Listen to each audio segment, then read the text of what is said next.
Sometimes in dreams I see my own face. Reflection, third person, or photo. It's my face, but it's always a little different. Sometimes it's a more aesthetic version of me. I'm painted and varnished. Sometimes the features on my face are off. My pupils are too dilated, or my hair doesn't really look that way in real life. People often talk about how the dream version of them is a subconscious version of ourselves.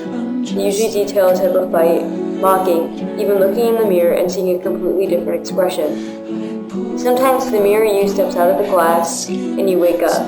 The doppelganger of myself. She has never tried to kill me. Once in a dream, I went into a bathroom because I was crying. I was trying to hide it from everyone else, so I locked myself in the bathroom. I was crying really bad.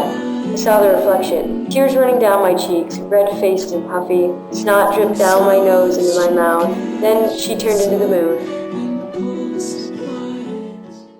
The first person you see every day is yourself. Locking the door quietly behind you, you make eye contact with yourself, distinctly not aware of your own gaze until you have to be. For as long as you've been aware of your reflection, you haven't liked your face. It seemed that even young, you knew that it wasn't right. The tip of your nose looks just too round, your chin isn't defined enough, the flesh under your eye is not smooth enough. The face is the most defining feature of a human. It's how we see others for the first time, in the eyes, the shape of the chin, the hair, the expression, do they like me or hate me? So every morning you wake up and are forced to confront the thing everyone else sees. First impressions always bothered me. The idea that you can make a life-changing judgment based off of a glance. You can determine so much about a person you make up in your mind. This false person you may never even really get to know. How are you perceived? You already understand the answer. A large portion of your life you were ignored. Loneliness isn't a feeling that is quick. It builds up, day after day. It's a pillar of moments all culminating in a sickly feeling in your gut. A testament to a tear you shed in history class, or a recess spent looking at clouds. You have never been able to make friends easily. You have to crawl and bite and plead and beg. Maybe there's something about your face that's inherently wrong, an uncanniness that no one really can put their finger on that keeps them away. Maybe they see how absently you pick at your lip and are put off by it. Maybe they notice your lazy eye when the glasses are off. Whatever it is, you realize how often you played in your room alone. Carpet fuzz and worn sheets, a dry summer's day in a warm spot where the sun shines in from the blinds. Lay there and try to think what it would feel like to be an object of furniture. That's childhood. I think that has a lasting consequence on how you feel about your own tangibility. You're stuck with yourself, and often we end up not liking that person. The ugliness that you see on the outside you start to realize is more in your organs and blood than anything else. You notice how quick your thoughts are to evil.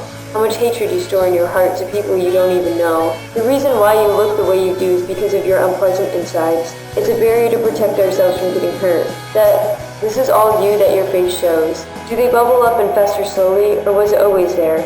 The loneliness, the chapped lips, wandering eye, indestructible autonomy, the conventionally unattractive, plain, simple. You play in your room alone even when kids knock at the door to ask if you're home. Leave it shut and never open it. Even if forced open, you get up and close it. Wood splinters and rug burns close it purposefully. The dream you is the moon, remember? Hanging in the night sky.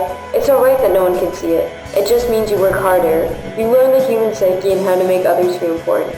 Get ready in the morning because even if the configuration of your bones and your face doesn't measure up, you still want your reflection to feel better.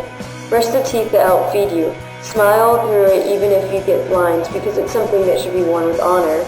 Life doesn't bend to a mediocre face, so you have to try harder in every respect. Dream you is the moon, so why don't you gaze upon her with devotion? I don't know. Maybe 238,855 miles is just too far. I like it when I'm the only one awake, when the only judgment comes from within the mirror. Identity tied to the atoms that bonded to make me physical. I dream of me as the moon because maybe it's all up there in the stars. The longing to change an irrefutable part of myself. I want to wear a spacesuit so my eyes don't reach yours. Please, don't take the helmet off. You won't survive. Don't laugh when we return to Earth. My face is just a concave mirror as I ask her. Why do I keep closing doors that were being held open for me? Is it rejection that's the fear? Or that I can never really be different than how I was born? How is it so easy for you? Why is it so bad for me to worry? My hands run along my skin, itching deeply, careful not to stain it any more than it is. Flesh, complexion, physicality. Can I be different? I stare up at the drowning humming noise that emanates from your back wall. I want more dinner, but I'm scared of the bodily harm. How do I not scratch at the imperfections on my face, hoping that the inside ugliness doesn't bleed out? Will I ever be pretty enough? Will you ever want to see me? Will I ever stop thinking about the food I eat? Will my teeth fall out, and will that be comforting? The dream you tried to kill you? Well, maybe you were mean to her.